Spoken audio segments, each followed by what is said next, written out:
The dating market now mirrors a Neolithic pattern of mating, where the top 20% of men have access to almost all the women.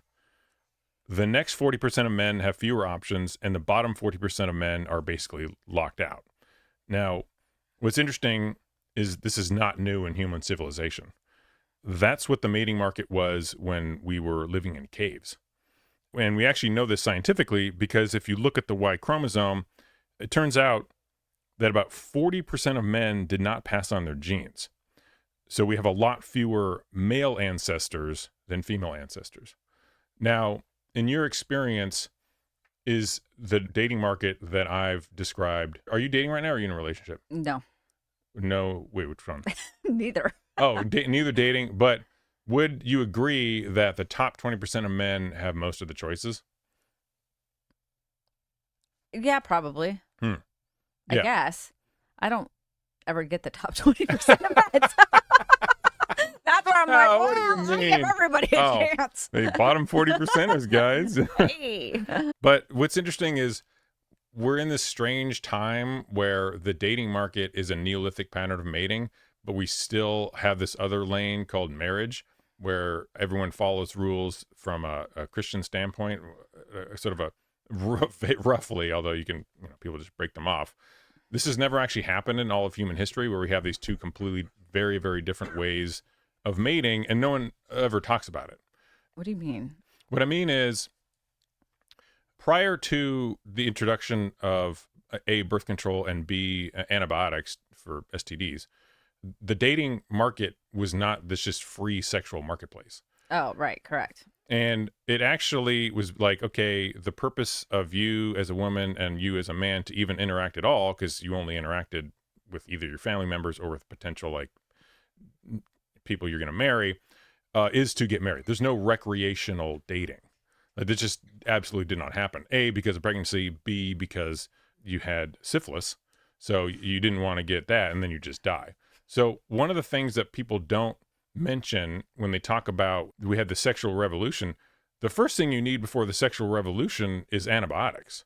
Because people forget that in the 19th century and through the 1940s, you couldn't cure syphilis.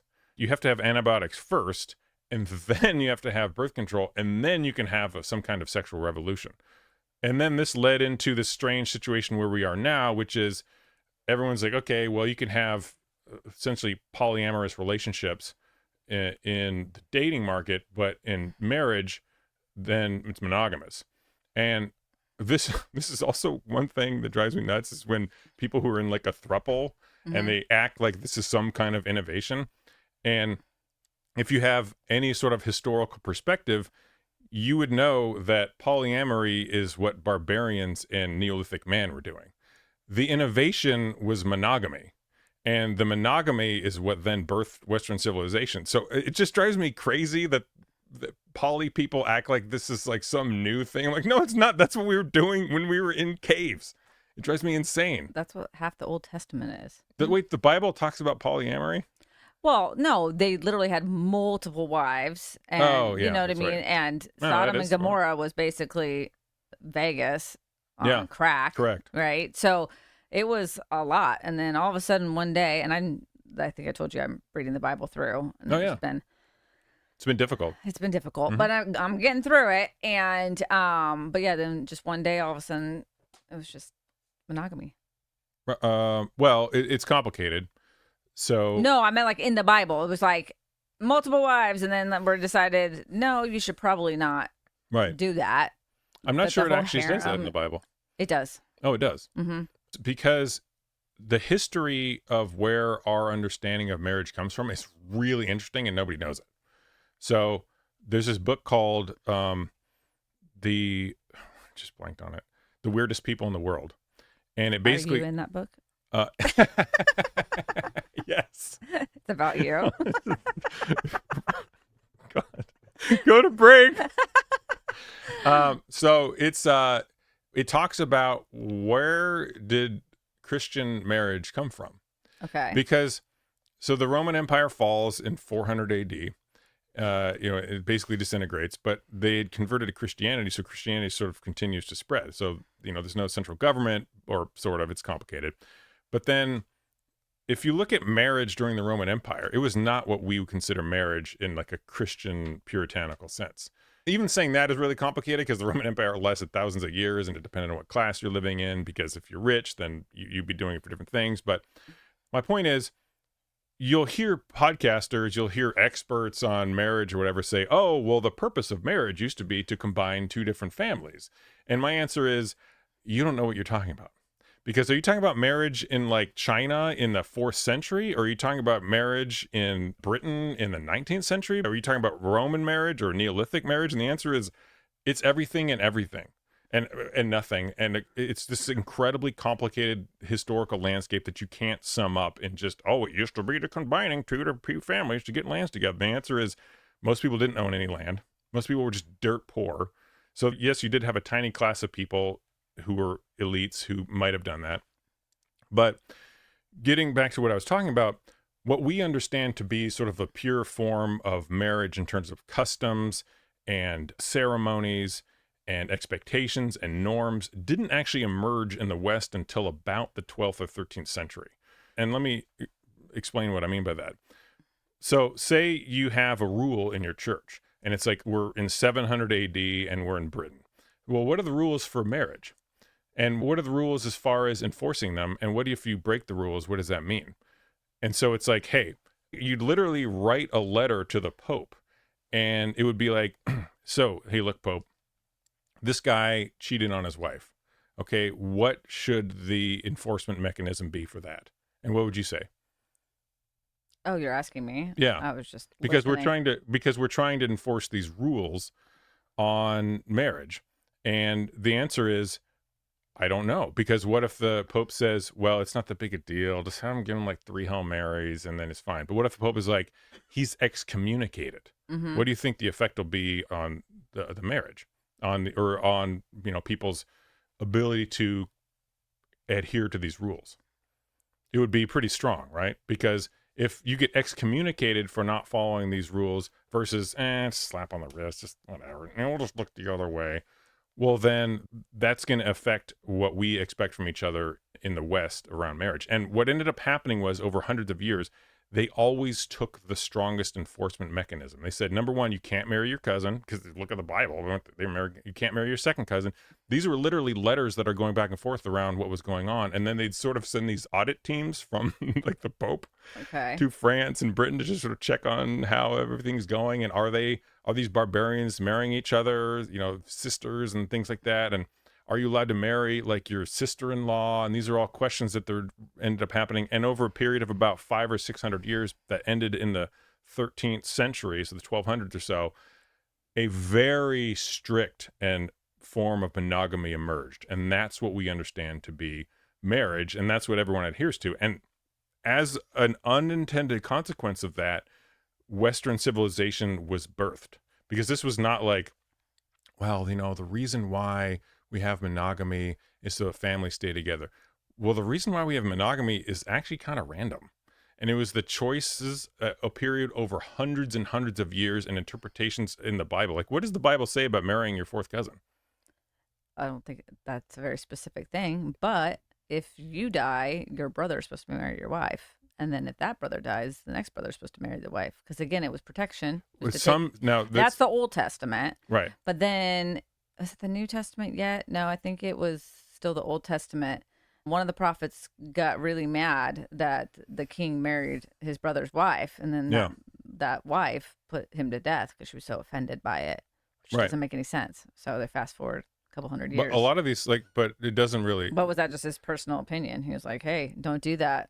Well, my point is, there's a lot of questions that the Bible leaves about what rules we're supposed to follow, and then if they do break them, how do we enforce them?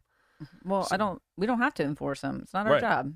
It's God's job. But we are God's manifestation on earth. Right. But you don't have to enforce nothing. Who's enforcing this? This disagreement is exactly why when they took the strongest possible, meaning we are going to, if you actually, let's say you marry your second cousin, but I had just 10 years before said you're not allowed to do that. Mm-hmm. And which they actually sort of ratcheted up slowly, like how strict they were on this. they would generally take they meaning like the Catholic Church at the time in the 700s, 800s, 900s would take the strictest interpretation of that, and it actually would continue to just ratchet up, and there's just sort of randomly, because these people, this happened over hundreds of years. My point is, the Bible leaves a lot of interpretation as far as like what is or isn't allowed, because there were like cousins marrying each other in there, but then later on they said it's not okay. But if it's my second cousin once removed, is that allowed? And the answer is I don't think it's not biblical. It's because you're trying to have a kid and they're trying to not have it be inbred. They didn't know that, did they? I'm sure they did. I was actually just thinking about that today when I was reading the Bible, because I still, even though I'm after Christ of 2,000 years ago, I'm still thinking of it from thousands of years ago. And I'm like, oh, they took boats. Oh, they had boats. You know? Yeah, that's a good point. My point is, like, it doesn't say. So my point is, they're probably a lot more advanced. I mean, they wrote the whole Bible back then. Somehow we got it to this day. So their way of doing a lot of stuff is probably not quite as, But what about my archaic. fifth cousin? Is that okay? Yeah, don't have babies. Well, no, it just doesn't say. Yeah, but then nobody cares. It's not sinful. But so I don't actually have an answer to it. Right, but I'm saying it's not sinful. I think they did know that those kids started getting a little wah-wah.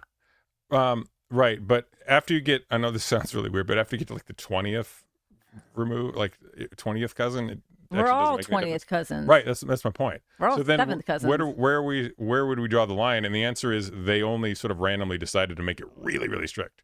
And they didn't really remove first cousin marriage until like the 1800s.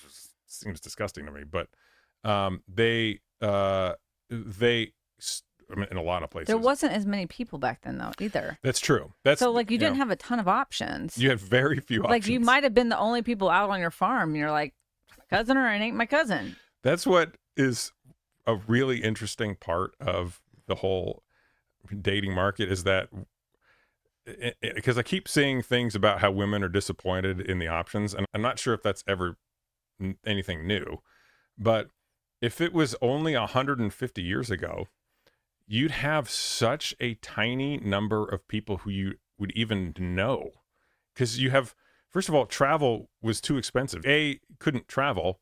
It was too expensive, and it was too dangerous. And then B, you wouldn't have any money to do it anyway. So you'd only even know maybe like 15 possible dudes that even, A, they have to be unmarried. B, they have to be in the age range. C, they have to be within 15 miles of you. And you didn't live in a city. So there's just so few options. And on the other hand, and I'm getting off topic here, but we tend to glamorize relationships from the past, and I don't know why that is. I think there were a lot of horrible marriages in the 1950s, but we just don't talk about it because I think that people were just, I don't know. People just sort of like push down all their feelings. Should I move on to the next thing, by the way? The reason all marriage counseling is fake is that it addresses the symptoms and not the cause. The symptoms are what the famous relationship expert John Gottman correctly isolated, which are criticism, contempt, defensiveness, and stonewalling. Basically what every American marriage looks like after 10 years. But what Gottman misunderstood is that addressing the symptoms doesn't solve the problem. The cause of the symptoms is a loss of attraction. So you have to address the attraction first, and then the symptoms will fade. Have you ever been in marriage counseling? No. No. So wait, when a relationship goes south, you didn't like, hey, marriage counseling? Or well, not when you're cheating on me the whole time. No. Sorry. I've seen it enough times to know that wasn't going to go anywhere. Plus, I mean, that's not true. I mean, we probably had tried some counseling here and there. Oh, you did? Oh, yeah, like a little bit.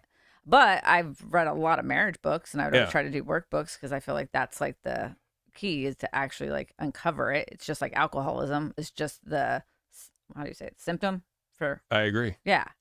It's not the cause. Symptom. Yeah. It is a symptom. Yeah, not the cause. It's downstream of something else. Right. But there's actually a book that I did try to read and workbook when I was married called Love and Respect and how women need love and men need respect. And you got to show it first. It's the same thing as the 5 love languages, though. You have to do it when you don't feel like it. And then the attraction comes back, and then the love comes back. That I actually disagree with that, because I believe that Think of it this way. When you're first dating somebody, the attraction is there, right? It's just this intense fire. Mm-hmm. Is that because they were communicating properly and because they weren't stonewalling and there's no contempt and criticism? Or is that because there's something in the other person that you can't control because it emerges from your subconscious that you're attracted to? So I believe that almost all marriage counseling is completely fake because you're actually just addressing the symptoms that emerge from a loss of attraction. So what you actually have to, we're speaking. I don't know, because I think there's a lot of people that actually, the people that are most attracted to each other probably have the most toxic relationships. Oh, interesting. I mean, you haven't heard that or seen that? I feel like the people that can't keep, we love hard, we fight hard. I think that those tend to be really volatile relationships. Here's what I mean. Let me back up a bit. They are volatile. Yeah. But they also are still attracted to each other. I think that I have this insane theory that we are mammals and that we aren't we mammals? Is that an insane theory? Well, yeah. So like, isn't that like, so, right. Alex is like, wait. The attraction between mammals emerges from our subconscious. And we have a conscious mind that is layered on top of that. That's basically a trick. So what we do is when we are talking about these behaviors like criticism and stonewalling, eye rolling, like I said, basically all the behaviors that you see in American marriage, that's your conscious mind reacting to your feelings that are gone from your subconscious mind. The problem is all of this marriage counseling and talking about love and these behaviors that you have to do are talking to the conscious mind, but all of the feelings emerge from your subconscious. You can't logic a woman or a man into being attracted to somebody else. It just doesn't work. No, but I do know from personal experience when somebody's a jerk, I'm not attracted to them. And when they get back to being kind, I can be more attracted. And I keep trying to say, hey, if you just be kind and not a total a-hole, you'd be more attractive. But you're a man that thinks you got to act like an a-hole and then you're attractive. And I'm like, no. Now, my response would be that women tend to lose attraction and then create a retroactive narrative that's socially acceptable to explain why they aren't attracted to them anymore. So what I mean is, you've heard the shtick about women like bad boys. Yes. Why do you think that is? Aren't they a-holes? Yeah. But you're talking to the person that's only dated a-holes. But then that have a you just moment of niceness, and I'm like, if you stay that way, so initially attracted to the bad boy, that fades real quick. Yeah. Now you're like, you're just a jerk. Okay. But almost every human being also has, again, a lot of good qualities, right? And so you're like, okay, I do like that. Okay, first off, let's actually back up. The reason people are attracted to bad boys is because women at the core of who they are want a protector. Yeah, agreed. And they want somebody, I've said this for many, many, many years, of like, if the world ends tomorrow and we have to go live in the wilderness, who's going to take care of me?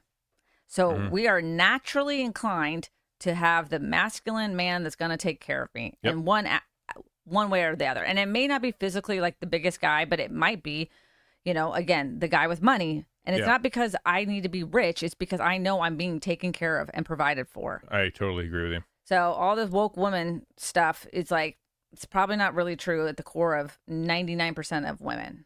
We want the protector.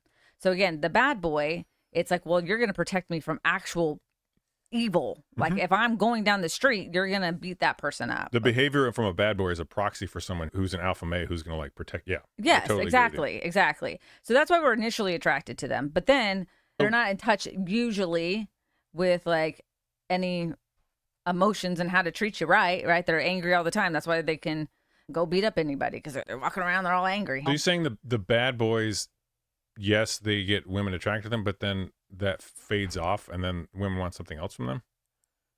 Yeah. Again, we want connection, right? Basically, like, okay, if you're a jerk, after a while, you're like, oh my God, that's just annoying. So maybe I'm still attracted to you, but I don't want to be with you anymore, because you're like, I can't fight all the time. I just want peace and all that kind of stuff. They're a bad choice for relationships, but short term, they're good. Yeah, exactly. But but again, they probably do have some qualities in them that are attractive. And you're like, hey, if you could just be like this, You can still be your macho self, but be kind, be loving. What do women mean when and then I'll be attracted to you again. What do women mean when they say he's too nice to date? Well, we still also want sexual attraction. So like the nice thing usually comes into, can you like take care of me in the waist? They're like because you're just saying this pathetic beta male waif, and you're looking for someone who, again, it goes back to the whole, I want to be protected, right? So it's that same vibe of in every aspect of your life. So if you see somebody that's just so nice, one, are they going to be a total pushover if somebody comes up to me and starts harassing me? That's okay. And then that is not attractive. Mm-hmm. Nobody wants to like get naked with the guy that can't protect you. Yeah. You know? But again, these are all like generalities. I've been attracted to every different type of person, you know? And so it's not always one way, or it's not always the other way. And so you can grow and develop over time too, you know, that type of stuff. My point is, we can't explain why, or we have trouble explaining why that we are attracted to someone. Go ahead. I'm not going to say it great, but you're smarter than me, so you might know exactly what I'm talking about. So there's this amazing therapist that is on TikTok. Somebody sent me this like years ago. But basically, the reason I keep attracting the same type of person when they don't look the same at all, like stature, nothing's the same, but their personality is the same, is because when I come across them, like my pheromones, my this or whatever, start rushing because my body's familiar with it. It recognizes it before my brain or my heart does immediately. So you have this like intense attraction and you're like, great, I'm doing the same thing again, but I'm attracted to this person and this really nice person over here. It's very unfamiliar and your body doesn't get the butterflies and doesn't know what to do with it. And so you're like trying to retrain yourself from going from this to saying that this is okay. But I've also done that this is okay, and I can never get there. Yeah. Like I try to give it time. Yep. And nothing happens. I'm like, okay, well, I'm not attracted to you. I think that attraction is where you have to start when you're doing these relationship, like reconciliation things. And we don't start there. No one ever, I think it's weird that no one ever asks where attraction comes from. I'm talking about anybody, marriage, and that and I think a good example of how off base we are when it comes to marriage counseling and therapy, just relationship counseling in general, is one of the statistics that stand out is if a guy loses his job, the odds of going through a divorce goes up like 50%. Oh, yeah. But what does that have to do with communication and love and respect? Because people react when they have their own insecurities. So just had this conversation the other day. I'm sorry I'm reacting this way because I feel like a loser right now, or I feel I'm super insecure. So I'm lashing out at you. So the husband is probably, they don't feel good about themselves. So they're moping around the house. They can't even get themselves to go out and do some yard work because they just, whatever. Anything the wife says, they feel like it's a direct assault on them. And it's not, you know, so they start bickering. They're not feeling like the provider. The woman's like... That's what it is. Well, it's always about the provider. But like there's all these other things that lead to it. But talking about counseling, it was another thing that always bothered me too. So just counseling in general. And it may work for some people. But what I found is talking about your trauma and talking about your problems, you could talk about that all day long. It's not going to resolve anything. What I think... Yeah, you know, and some people just suck it up and they say, yeah, I had a traumatic life and I don't want to be that person anymore. And other people, that's their story forever. Yeah. What I've always said is they need to teach you how to reframe the way you interact with people. Like, hey, let's stop right there. The reason you're lashing out or feeling insecure about this or taking what she said, which was not bad at all, but taking it very personally, is because of your past or your history or the way you were raised. So you need to stop right there, and this is how you should respond.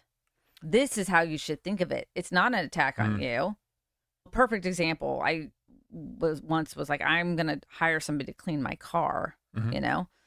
And my ex was like, oh, are you saying I'm not doing enough, or I'll clean it? I'm like, but you haven't for 2 years. And I'm like, I'm okay with that. You don't need to detail my car. Yeah. But don't be upset that I'm going to go hire it done. Are you talking about cognitive behavioral therapy? Is that like one specific type? Well, I don't know enough. I mean, I hear about it all the time, but I couldn't quote you on uh, exactly what it is. But probably, but it's like, don't do that. That is, you got trained wrong. I Basically agree. like an infant. There's actually two. So you bring up a good point. It's like the people who really need therapy are these insecure narcissists who think everything is about them. And so they need to understand that these little comments aren't personal attacks. You're literally just like informing someone Yes. about, hey, this is what I'm doing. This is where the $300 is going to go. I would also, there's one caveat to my strong opinion that I would die on, which is that most marriage counseling is faked, which is that when my wife and I, before we got married, we did go to one of these John Gottman marriage technique, or sort of like how to like get along in a marriage seminar. Yes, there you go, seminar. And I think it actually did help, because one of the things it does is it prevents some types of arguments from spinning out of control. Yes. So one of the things that I frequently see in other couples, and I've experienced this in prior relationships, is you get into a fight about something small and it just turns into this conflagration. It's just way beyond what it should be. You learn techniques for arresting that. Mm-hmm. And then you don't get pissed off over, maybe you're going to spend $150 to detail the car. That actually, I think it does come in handy. Most therapy is fake. Probably, unless you're like severely clinically depressed, you probably just need to suck it up and work. So I'd say 90% of therapy shouldn't even happen. Same with marriage counseling. If there's any sort of like physical abuse, obviously you should get divorced. But like I said, those techniques for diffusing potentially volatile situations that might turn into a runaway situation where everyone ends up even more angry, that actually was really helpful.